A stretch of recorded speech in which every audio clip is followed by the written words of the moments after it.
একটা মেয়ে মানুষের কথা কেউ শুনতে চায় না। একটা মেয়ে মানুষের দুঃখ কেউ জানতে চায় না।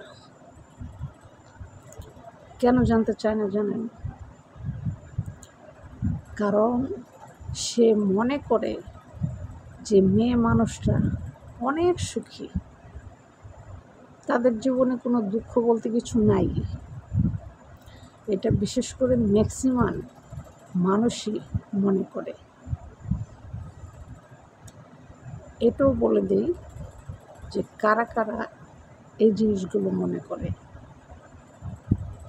প্রথম হচ্ছে বাবা মা, দ্বিতীয় হচ্ছে ভাই বোন, তৃতীয় হচ্ছে স্বামী, চতুর্থ ছেলে মেয়ে, পঞ্চম শ্বশুর শাশুড়ি, তারপরে হচ্ছে আত্মীয় স্বজন। সবাই মনে করে যে মেয়ে মানুষের দুঃখ বলতে আসলে কিছুই নেই। তাই তাদের উদ্দেশ্যে আজকে আমি কিছু কথা বলবো, যারা আমাদের মেয়েদেরকে এই জিনিসটা ভাবে। মেয়েদের দুঃখ কষ্ট অনেক, এটা আসলে ভাষায় প্রকাশ করার মতো না। কেন জানেন? আপনি কার কাছে দুঃখ শেয়ার করবেন বলেন? আপনি যার কাছে আপনার এই দুঃখ শেয়ার করবেন, সে আপনাকে উপহাস করবে, আর উপহাসের পাত্রী আপনাকে মনে করবে।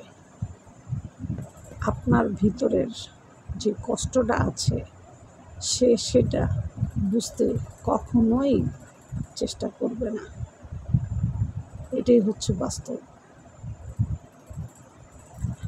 সারা জীবন শ্বশুর শাশুড়ির জন্য করবেন, তারা কখনো এই কথাটা জানতে চাইব না যে বৌমা তুমি কেমন আছো, আমার ছেলে দিয়ে তুমি কি সুখী না অসুখী। আপনার মৃত্যুর আগ পর্যন্ত শ্বশুর শাশুড়ি কখনোই এই প্রশ্নটা আপনাকে করবে না। কারণ তারা জানে ছেলের বউ আমার অনেক সুখী।